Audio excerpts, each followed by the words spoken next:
ప్రియులైన దేవుని పిల్లలకు ప్రభువును మన రక్షకుడైన యేసుక్రీస్తు ప్రభు వారి ఘనమైన నామములో హృదయపూర్వకమైన వందనములు తెలియజేస్తా ఉన్నాను. ప్రియమైన దేవుని పిల్లలారా, ఒక ఆశీర్వాదకరమైన అంశం మీ ముందు మాట్లాడడానికి దేవుడు ఇచ్చిన కృపను బట్టి ఆయనకు వందనములు చెల్లిస్తూ ఉన్నాను. ఇప్పుడు సమయం ఇంచుమించు 11:30 కావస్తా ఉంది. ఆగస్టు 14వ తేదీ రాత్రి 2020 సంవత్సరం. ఈ సమయంలో కూడా మీ ముందు ఈ మాటలు పంచుకోవడానికి ఎందుకు నిలబడ్డానంటే, మరికొద్ది నిమిషాల్లో భారతదేశంలో ఉంటున్న ఇంచుమించుగా 185 కోట్లు దాటి ఇంచుమించు 130 కోట్ల మధ్య ప్రజలు, ఆయా ప్రపంచ దేశాలలో కాపురం ఉంటున్న భారతీయులుగా పిలువబడుతున్న వారు అందరూ ఒకరికొకరు శుభాకాంక్షలు తెలియజేసుకుంటూ మనందరం స్వాతంత్ర దినోత్సవ సంబరాలు జరుపుకుంటున్నామని ప్రతి ఒక్కరు ఒకరికొకరు శుభాకాంక్షలు తెలియజేస్తున్న శుభదినంగా దేశమంతా కూడా సంతోషిస్తున్న దినం. ప్రియమైన దేవుని పిల్లలారా, ఈ సమయంలో మీ ముందు వాస్తవం ఎరుగని వరపుత్రుడు, దాస్యత్వంలో దేవుని పిల్లలు అనే అంశంతో మీ ముందుకు రావడానికి గల కారణం, మీరు ముందు వెళ్ళబోతున్న దేవుని యొక్క మాటల్లో మీరు చూడగలుగుతారు. ప్రార్థన పూర్వకంగా దేవుని గమనించాలని, వినాలని, వాక్యానుసారంగా ఉన్న సంగతిని ఎందుకు మనసు నిలుపు బ్రతకాలని హృదయపూర్వకంగా కోరుకుంటూ తలలో ఉంచినట్లయితే ప్రార్థన చేసుకుందాం. ప్రేమ కలిగిన మా పరలోకపు తండ్రి, మీకు వందనములు. ఈ మహాకృపను బట్టి స్తుతులు చెల్లిస్తూ ఉన్నాను.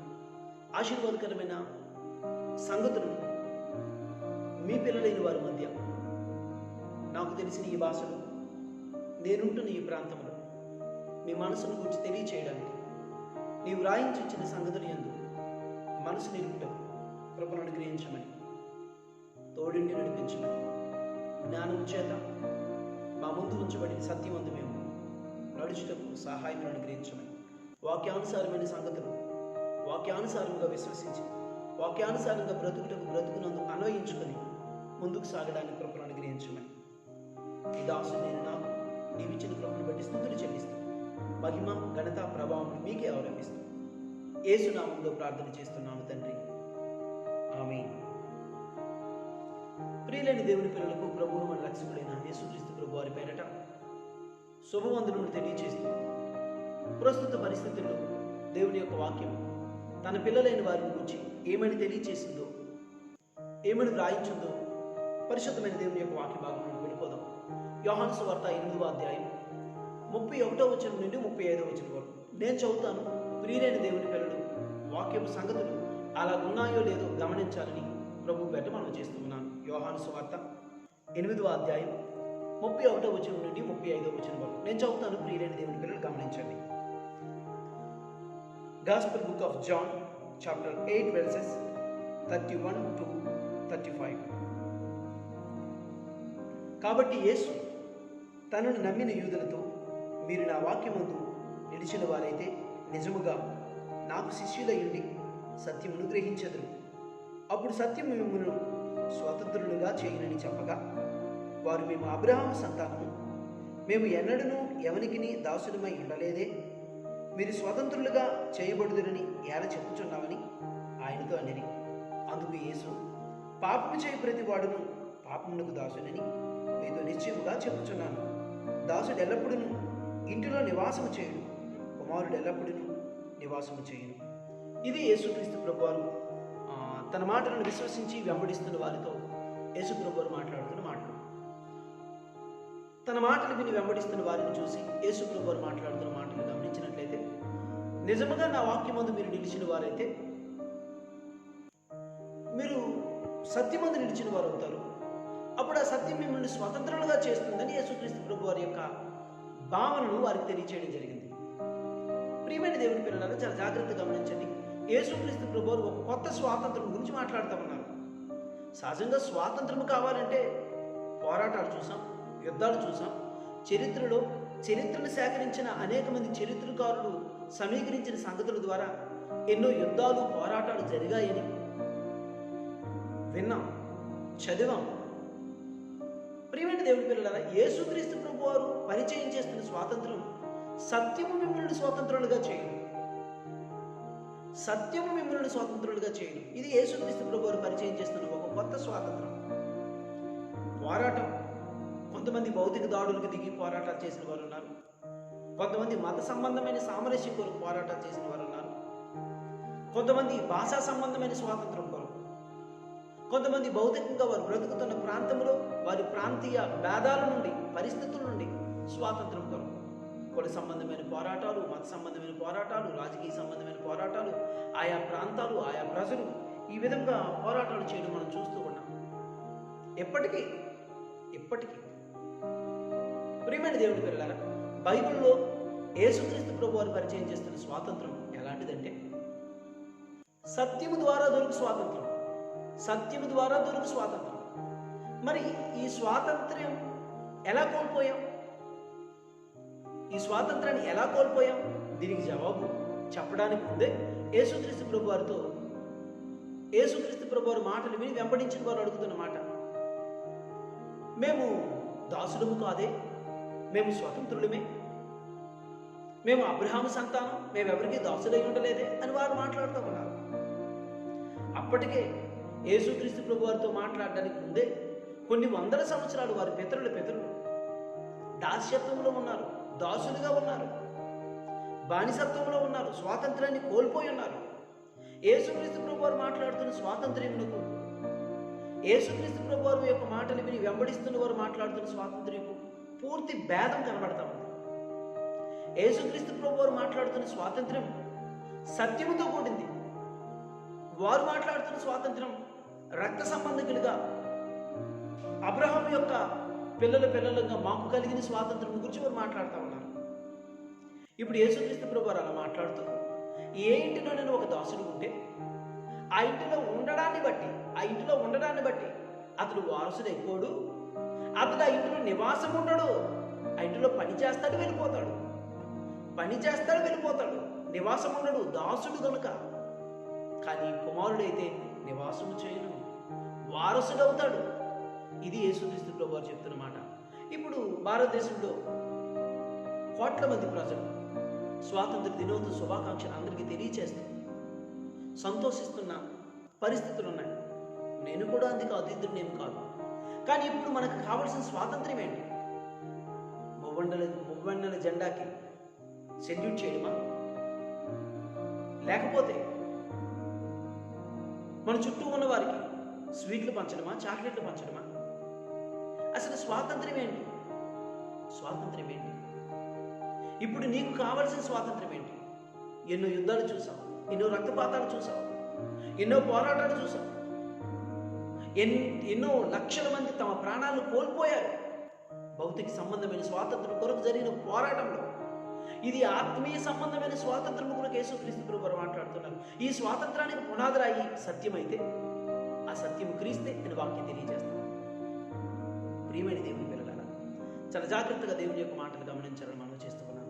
ఈ వాస్తవం తెలియక వరపుత్రులుగా ఉన్నవారు, దేవుని యొక్క పరలోకపు తండ్రిని దేవుని యొక్క బహుమానముగా, వరముగా భూమి మీదకు వచ్చిన వారు, దేవుడు పంపగా వచ్చిన వారు, దేవుని పిల్లలమనే సంగతిని మర్చిపోయి ఈ దేహంలో బ్రతకడం కొరకు ఆలోచించి, దేహంలో సౌఖ్యం కొరకు ఆలోచించి, దేహంలో సుఖం కొరకు ఆలోచించి, ప్రాంతాలు ఏర్పరచుకొని, భాషలు ఏర్పరచుకొని, సరిహద్దులు ఏర్పరచుకొని, ఎవరికి వారి మాది స్వాతంత్రం, మాకు స్వాతంత్రం, మాది స్వాతంత్రం, మాకు స్వాతంత్రం, వాక్కు స్వాతంత్రం, జీవించే స్వాతంత్రం, ఇలా స్వాతంత్రం గురించి మాట్లాడుతూ స్వాతంత్రం యొక్క ఉనికిని, అమూల పదాన్ని, అమూల స్థితిని పాడు చేసేశారు. ఇప్పుడు యేసుక్రీస్తు ప్రభు వారు చెప్తున్న స్వాతంత్రం, పాపము చేయువాడెవడో వాడు పాపమునకు దాసుడు అని మాట్లాడుతూ ఉన్నారు. సత్యము స్వతంత్రులుగా చేస్తే పాపము దాస్యత్వంలోకి తీసుకువెళుతూ ఉంది, పాపము బానిసత్వంలోకి తీసుకువెళుతూ ఉంది, పాపము వారసత్వాన్ని కోల్పోయే విధంగా తీసుకెళ్తా ఉంది. ఇప్పుడు భూమి మీద బ్రతుకుతున్న పిల్లలుగా, దేవుని పిల్లలుగా బ్రతకవలసిన వారంతా పాపము చేసి దాసులైపోయారు, పాపములకు దాసులైపోయారు. వారసులుగా ఉండవలసిన వారు, వాస్తవం ఎరిగి వారసులుగా బ్రతకాల్సిన వారు, దేవుని పిల్లలుగా పిలువబడాల్సిన వారు దాసులుగా మారిపోయారు, దాస్యత్వంలోకి వెళ్ళిపోయారు. శరీరాన్ని ఎలా సుఖపెట్టుకోవాలి, శరీరం కొరకు ఏం చెయ్యాలి అని ఆలోచిస్తూ శరీరాన్ని, ఆత్మని కలిగించిన కన్న తండ్రి అయిన దేవుడితో సంబంధాన్ని చెరిపేసుకున్నారు, పాపంతో సంబంధాన్ని పెనవేసుకున్నారు, పాపములకు దాసులైపోయారు. సినిమాల వైపు, త్రాగుడు వైపు, లోక సంబంధమైన సంతోషాలు సంబరాల వైపు బ్రతుకులు పోనిస్తున్నారు. కరోనాతో, మన చుట్టూ వ్యాపించున్న తెగులుతో వేల లక్షల మంది చచ్చిపోతూ ఉంటే మద్యం బారిన పడి మద్యానికి బానిసలే, తిండికి బానిసలే, త్రాగడానికి బానిసలే పెద్ద క్యూలైన్లు కడతా ఉన్నారండి. క్యూలైన్లు కడతా ఉన్నారు. పాపం బానిసత్వంలోని తీసుకువెళ్ళిపోయింది. పాపం బంధించేసింది. పాపం మన స్వాతంత్రాన్ని హరించేసింది. ప్రియమైన దేవుని పిల్లలారా, యేసుక్రీస్తు ప్రభువారు మాట్లాడుతున్న స్వాతంత్రం, నీకు నాకు ఇవ్వాలనుకుంటున్న స్వాతంత్రం, మన ముందు బ్రతికిన మన పితరులైన వారు, మన తండ్రులైన వారు చేసిన పోరాటం ద్వారా మనకు సంక్రమించిన స్వాతంత్రం కాదండి. ఈ స్వాతంత్రం ద్వారా వచ్చిన స్వేచ్ఛ ఏం చేసిందో తెలుసా? విచ్చలవిడితనాన్ని నేర్పింది. ఈ స్వాతంత్రం ద్వారా భౌతికంగా జరిగిన యుద్ధాల ద్వారా, పోరాటాల ద్వారా, సత్యాగ్రహాల ద్వారా పొందుకున్న స్వాతంత్రం ఏం చేసిందో తెలుసా? స్వేచ్ఛ అని పేరు పెట్టుకుని, స్వాతంత్రం అని పేరు పెట్టుకుని విచ్చలవిడిగా తిరగడానికి అనుమతిని, విచ్చలవిడిగా బ్రతకడానికి అవసరమైన పరిస్థితిని కొని తెచ్చిపెట్టింది. పాపమునకు తీసుకువెళ్ళింది, పాపమునకు బానిసని చేసింది. మన మీద పాపానికి పెత్తనం కలిగే విధంగా మన బ్రతుకులను కిందకి అణిచివేసింది. ఈరోజు ప్రపంచంలో బ్రతుకుతున్న మానవాళి ఆది ఆదాము మొదలుకొని ఇప్పటి వరకు జరిగిన ఈ సంగ్రామంలో, శరీరానికి ఆత్మకు మధ్య ఉన్న ఈ పోరాటంలో యేసుక్రీస్తు ప్రభువారు వచ్చేటంత వరకు స్వాతంత్రం యొక్క మూల ఉద్దేశం ఎరగక, తెలియక అనేక మంది అసూలు భాషలు స్వాతంత్రం గురించి పరిచయం చేసిన యేసుక్రీస్తు ప్రభువారు మనము వారసులమని, మనము దేవుని పిల్లలమని, మనం ఇంటిలో నివసించవలసిన వారమని, తండ్రి ఇంటిలో ఉండవలసిన వారమని, అంతే తప్ప భారతదేశంలో ఒక సరిహద్దు, పాకిస్తాన్కి ఒక సరిహద్దు, శ్రీలంకకు ఒక సరిహద్దు, చైనాకు ఒక సరిహద్దు, బంగ్లాదేశ్కి ఒక సరిహద్దు, ఇలా మన చుట్టూ నేపాల్కి ఒక సరిహద్దు, ఇలా సరిహద్దుల్లో మన సైన్యాన్ని మోహరించి, వారి సైన్యాన్ని మోహరించి, అభద్రతతో, భావంతో బ్రతుకుతూ ఇది నా దేశం, ఇది నా దేశం, ఇది నా ప్రాంతం, ఇది నా భాష, ఇది నా మతం, ఇది నా అని చెప్పి 750 కోట్ల మంది కంటే ఎక్కువ మంది ప్రజలు ఒకే తండ్రి పిల్లలమనే సంగతిని మర్చిపోయి ఎవరికి వారే సరిహద్దులు గీసుకొని ఇది నా కుటుంబం, ఇది నా భాష, ఇది నా ప్రాంతం, ఇది నా మతం, ఇది నా దేశం అని స్వాతంత్రంగా ఉన్నాము, స్వతంత్రమని ఆలోచిస్తూ వారికి వారే బందీలుగా మారిపోయారు. వారికి వారే సరిహద్దులు ఏర్పరచుకున్నారు. వారికి వారే చట్టంలోనికి వెళ్ళిపోయారు, దాస్యత్వంలోనికి వెళ్ళిపోయారు. ఇలా దాస్యత్వంలో ఉన్న ప్రతి ఒక్కరిని వెండి, బంగారం వంటి క్షయ వస్తువుల చేత కాక నిర్దోషమును నిష్కలంకమైన గొర్రెపిల్ల వంటి క్రీస్తు రక్తము చేత మనల్ని విమోచించడానికి సిద్ధముగా ఉన్న కన్న తండ్రి అయిన దేవుని యొక్క మనసును యేసుక్రీస్తు ప్రభువారు మరొకసారి పరిచయం చేశారు. ప్రియమైన దేవుని పిల్లలారా, చాలా జాగ్రత్తగా దేవుని మాటలు గమనించాలని ప్రభు పెట్టమని చేస్తున్నాను. ఈ వాస్తవం అందరికీ తెలుసు. పాపం ద్వారా మనం బానిసత్వంలోనికి వెళ్ళిపోయాం, అందరికీ తెలుసు. కొందరికి ఉదయం లేచి టీ తాగితే కానీ, పేపర్ చదివితే కానీ, టీవీ చూస్తే కానీ 1 రాదు 2 రాదు, అలా ఎడిట్ అయిపోయారు. మందుకు ఎడిట్ అయిపోయారు, వ్యభిచారానికి ఎడిట్ అయిపోయారు, దొంగతనానికి ఎడిట్ అయిపోయారు. అది చేయకపోతే ఉండలేరు. అలా చేయకపోతే, అలా బ్రతకకపోతే బ్రతుకు గడవని పరిస్థితులకు వచ్చేసారు. పాపం ప్రాణము తీసే పరిస్థితులకు వెళ్ళి మనల్ని తీసుకువెళ్తాం. దేవుని నుండి మనల్ని దూరపరుస్తా ఉంది. పరలోకపు తండ్రి అయిన దేవుని యొక్క మనసులకు మనల్ని దూరస్తులు చేసేసింది. అందుకు పరలోకపు తండ్రి అయిన దేవుడు తన ప్రవక్త ద్వారా మనతో మాట్లాడుతూ యెషయా గ్రంథం 1వ అధ్యాయం 2వ వచనం చూడండి. ప్రియమైన దేవుని పిల్లల దేవుని యొక్క వాక్యం యెషయా గ్రంథం 1వ అధ్యాయం 2వ వచనం. యెహోవా మాట్లాడుచున్నాడు, ఆకాశము ఆలకించు, భూమి చెవియొగ్గు, నేను పిల్లలను పెంచి గొప్పవారినిగా చేసింది. నీ బ్రతుకు బాధ్యత, నిన్ను పోషించే బాధ్యత, నిన్ను సంరక్షించే బాధ్యత, నీకు వనరులను సమకూర్చే బాధ్యత, నీకు అన్నిటిని ఇచ్చే బాధ్యత ఆయన తీసుకున్నాడు. తల్లి గర్భంలోని నిన్ను రావడానికి మునుపు నుండి ప్రణాళికను కలిగి ఉన్నాడు ఆయన. నీ స్వాతంత్రం కొరకు నీకంటే ఎక్కువగా ఆలోచిస్తున్నవాడు ఆయన. నీ విడుదల కొరకు నీకంటే ఎక్కువగా ఆలోచిస్తున్నవాడు ఆయన. నిన్ను తన కుమారుడిని క్రీస్తుతో సమానంగా ఉంచుటకు, స్వారూప్యం కలిగిన వారుగా ఉంచుటకు తాపత్రయపడుతున్నాడు. ఈ స్వాతంత్రం గురించి ఎవరు పరిచయం చేస్తారు? ప్రియమైన దేవుని పిల్లలు, తినడానికి స్వాతంత్రం ఉందని ఏదైనా తినేవారు, త్రాగడానికి స్వాతంత్రం ఉందని ఏదైనా త్రాగేవారు. ఇలా ఎంతమంది లేరు, ఎంతమంది వారి బ్రతుకులను పోగొట్టుకోవడం లేదు. ఎన్ని రుజువులు లేవు మన కాలంలో. ప్రియమైన దేవుని పిల్లలు, దాసత్వంలోని దేవుని పిల్లలు వెళ్ళడం ఎంతవరకు సమంజసం? వెళ్ళిపోయిన దాసత్వం అక్కడి నుండి రాలేని పరిస్థితి. ఎప్పటికి కూడా ప్రార్థనలు శరీరానికి అవసరమైన, శరీరానికి సంబంధించిన, శరీరాన్ని సుఖపెట్టుకొని వాటి కొరకే ప్రార్థన తప్ప, సౌఖ్యాల కొరకే ప్రార్థన తప్ప, ఈ శరీరాన్ని విడిచిన తర్వాత దేవుడు ఇవ్వబోతున్నా నిత్య జీవం గురించి ఆశ కానీ, ఆలోచన కానీ, తాపత్రయం కానీ, దాన్ని సంపాదించుకోవడానికి అవసరమైన మార్గాన్ని కానీ అన్వేషించే వారికి ఎంతమంది ఉన్నారు? ఆలోచించండి. మరి యేసుక్రీస్తు ప్రభువారు ఏం చేశారు? ఈ మంచి స్వాతంత్రం నీకు నాకు ఇవ్వడానికి యేసుక్రీస్తు ప్రభువారు ఏం చేశారు? సత్యము స్వాతంత్రులుగా చేస్తే, ఆ సత్యము క్రీస్తు అయితే, ఆ సత్యమైన క్రీస్తు నిన్ను నన్ను స్వతంత్రులుగా చేయడానికి, భూమి మీద బ్రతుకుతున్న వారందరినీ స్వతంత్రులుగా చేయడానికి ఆయన చేసిన పోరాటం ఏంటి? ఆయన చేసిన యుద్ధం ఏంటి? మొదటి యోహాను రాసిన పత్రిక 3వ అధ్యాయం 16వ వచనం. 1 John chapter 3:16. నేను చదువుతాను. ప్రియమైన దేవుని పిల్లలు గమనించాలని మనం చేస్తున్నాం. మొదటి యోహాను రాసిన పత్రిక 3వ అధ్యాయం 16వ వచనం. నేను చదువుతాను. ప్రియమైన దేవుని పిల్లలు గమనించాలని మనం చేస్తున్నాం. ఆయన మన నిమిత్తము తన ప్రాణము పెట్టెను గనుక దీని వలన ప్రేమ ఎట్టిదని తెలుసుకొనిచున్నాము. మనము కూడా సహోదరుని నిమిత్తం మన ప్రాణములను బద్దులమై ఉన్నాము. చాలా జాగ్రత్తగా దేవుని యొక్క మాటలు గమనించాలని మనం చేస్తున్నాం. ఆయన మన నిమిత్తము తన ప్రాణము పెట్టెను గనుక దీని వలన ప్రేమ ఎట్టిదని తెలుసుకొనిచున్నాము. మనము కూడా సహోదరుని నిమిత్తం మన ప్రాణములను బద్దులమై ఉన్నాము. యేసుక్రీస్తు ప్రభువారు చేసిన మన స్వాతంత్రం కొరకు యేసుక్రీస్తు ప్రభువారు చేసిన పని.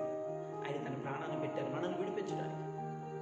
ఆయన మనలను, కొలస్సీలకు రాసిన పత్రిక 1వ అధ్యాయం 13వ వచనం, ఆయన మనలను అంధకార సంబంధమైన అధికారం నుండి, రాజ్యం నుండి, పాపము యొక్క బానిసత్వ స్థితి నుండి మనల్ని విడుదల చేసి తాను ప్రేమించిన తన ప్రియకుమారుడైన క్రీస్తుతో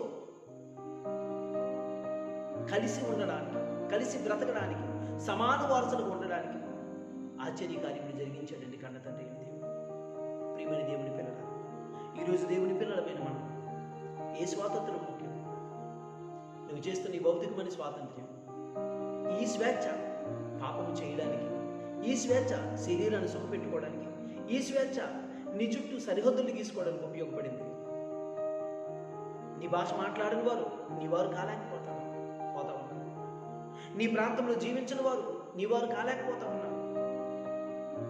దేవుడి పేరట, మతం పేరట, కులం పేరట, ప్రాంతం పేరట, భాష పేరట ప్రజలు విడిపోయి, చెడిపోయి, వారికి ఇవ్వబడిన స్వేచ్ఛతో కూడిన స్వాతంత్రాన్ని దుర్వినియోగపరిచి, సరిహద్దులను ఏర్పరచుకొని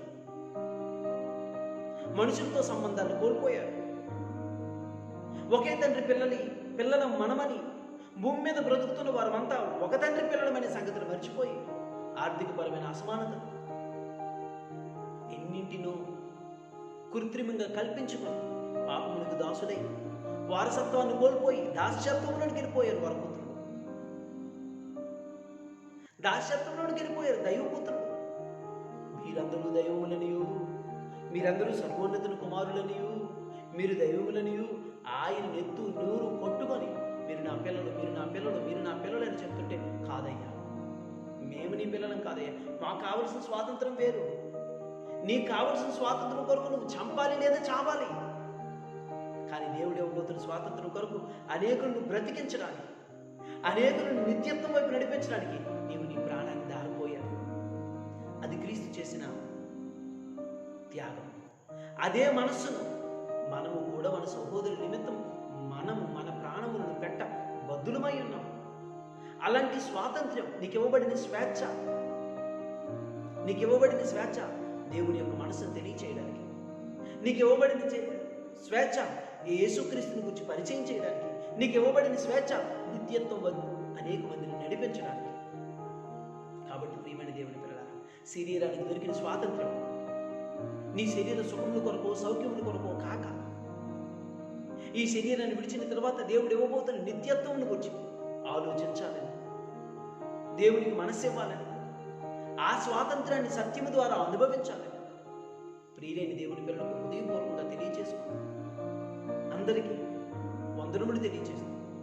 దేవుని వలన మనకు కలిగిన స్వాతంత్ర్యం ఏదైతే ఉందో ఆ స్వాతంత్ర్యమును బట్టి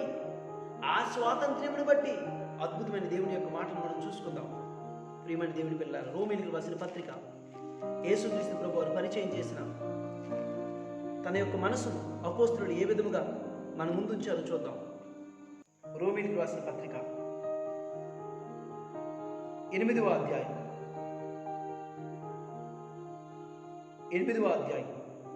17వ వచనం నేను చదువుతాను. ప్రియులైన దేవుని పిల్లలు గమనించాలని మనం చేస్తున్నాం. మనం పిల్లలమైతే వారసులము, అనగా దేవుని వారసులము, క్రీస్తుతో కూడా మహిమ పొందుటకు ఆయనతో శ్రమపడిన ఎడల క్రీస్తు తోడి వారసులము. క్రీస్తుతో కూడా శ్రమపడిన ఎడల ఆయనతో కూడి ఆయన తోడి వారసులం అవుతాం. ఈరోజు భౌతిక సంబంధమైన స్వాతంత్ర్యం కొరకు పోరాటం చేసిన వారు, యుద్ధం చేసిన వారు, ప్రాణాలు ఇచ్చిన వారు, అవయవాలు కోల్పోయిన వారు, ఆస్తులు పోగొట్టుకున్న వారు ఉన్నారు. అది ఒక స్వాతంత్ర్యం. మరి క్రీస్తుతో కూడా స్వాతంత్ర్యం. మనము దేవుని పిల్లలమైతే అలా అది విశ్వసించగలిగితే, ఆ మాటను అది నీ హృదయపూర్వకంగా నువ్వు అంగీకరించగలిగితే అప్పుడు నువ్వు వారసుడు అవుతావు. వారసుడువైతే వారసుడైన క్రీస్తు తన స్థితిని ఎరిగిన క్రీస్తు చేసిన కార్యం ఏదైతే ఉందో మనము కూడా పోరాడాలి. ఈ పోరాటంలో నేను నువ్వు నలగొట్టుకోవాలి. నలగొట్టుకుంటూ సుత్తీసి అన్నగొట్టుకుని నలగొట్టుకోవడం కాదండి. ఈ లోక మాలిన్యం అంటకుండా, పాపం అంటకుండా జాగ్రత్త పడాలి. ఆలోచనలు నవనీకరించుకోవాలి, నూతనపరుచుకోవాలి. వాక్యము చేత ఉదక స్నానం చేసుకోవాలి. క్రీస్తు యేసును కలిగిన మనసును ధరించుకోవాలి. అనేకులకు ఆశీర్వాదకరంగా నీ హృదయాన్ని ఇవ్వగలగాలి. దేవునికి మొదటి స్థానం నీ బ్రతుకులో అందివ్వగలగాలి. దేవుని నామాన్ని గణపరచగలిగిన దేవుని పిల్లలముగా క్రీస్తు ఎలాగైతే సాహసోపేతంగా అనేకుల కొరకు తన ప్రాణం పెట్టారో అలాగే మనము కూడా మన సహోదరు నిమిత్తం ప్రాణం పెట్ట బద్దులమై ఉన్నామని వాక్యం తెలియజేస్తాం. మనం వారసుమని వాక్యం చెప్పింది. అది ఈ శరీరానికి సంబంధించినది కాదు అని, శరీరంలో దొరికే స్వాతంత్రం కేవలం పరిమితమైనదని, దానికి సరిహద్దులు ఉన్నాయని, పొలిమేరలు ఉన్నాయని, దాని కొరకే ఎంత పోరాటం చేస్తే 60-70 సంవత్సరాల జీవితం కొరకే నువ్వు ఎంత పోరాటం చేస్తే మరి దేవుడు నీకేవ్వబోతున్నాడు. నిత్యత్వంతో కూడిన ఆ జీవితం కొరకు ఎంత పోరాటం చేయాలి, ఎన్ని సాహస కార్యాలు చేయాలి, ఎంత యుద్ధం చేయాలి.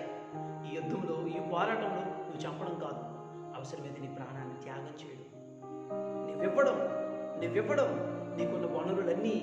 నీకున్న వనరులన్నీ అందరికంటే, అన్నిటికంటే ఎక్కువగా దేవుణ్ణి ప్రేమించగలిగిన మనస్సుతో పాపములకు దాసుడువు కాక, దాస్యత్వంలోనికి వెళ్ళిపోక స్వాతంత్ర్యాన్ని అనుభవించాలి. అది నీ హృదయానికి సంబంధించిన పవిత్రతతో కూడిన యేసుక్రీస్తు ప్రభు వారి రక్తము ద్వారా, శిలువ మరణము ద్వారా, పునరుత్థానం ద్వారా నీకు దొరికిన గొప్ప భాగ్యమని ఎంచి అనేకులకు ఆశీర్వాదకరంగా బ్రతకాలి హృదయపూర్వకంగా కోరుకుంటూ దేవుడి మాటలు మన వెనుకడిలో 30 దంతులుగా, 60 దంతులుగా, 100 దంతులుగా ఫలింపచేయునుగాక. ఆమేన్. ప్రియులైన దేవుని పిల్లలకు వందనాలు. చాలా జాగ్రత్తగా వాక్యానుసారంగా ఉన్న ఈ సంగతులను మీరు ఆలోచించగలిగితే, ఈ వాక్యానుసారంగా ఉన్నట్లయితే అనేకులైన సహోదరులకు కూడా తెలియచేయాలి. ఈ లింక్ను పంపించాలని, న్యూ జనరేషన్ ఫర్ క్రైస్ట్ అని యూట్యూబ్ ఛానల్ను సబ్స్క్రైబ్ చేసుకోవాలని ప్రభు పేట మనవి చేస్తూ సెలవు తీసుకుంటున్నాను. దేవుడు ఆయన పిల్లలైన మనలను దీవించి ఆశీర్వదించును.